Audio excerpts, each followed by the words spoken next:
मी घेत असताना दम छान होतो, परंतु बाबासाहेबांना 32 ते 36 डिग्र्या घेतल्या. जे कोर्स कंप्लीट करायला 10 वर्ष लागायचे, बाबासाहेबांनी ते कोर्स 2-2 वर्षात कंप्लीट केले.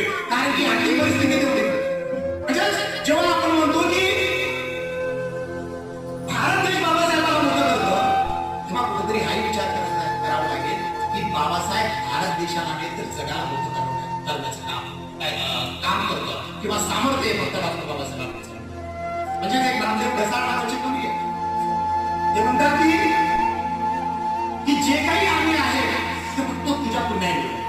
आमचं जगणं, आमचं मरणं, आमचं स्वप्न, आमचा मान आणि आमचा सन्मान, आमचे जीव आणि आमचे स्वप्न, आमची मेहनत आणि आमची पराकाष्ठा ही विमा फक्त तुझ्याच पुण्याने.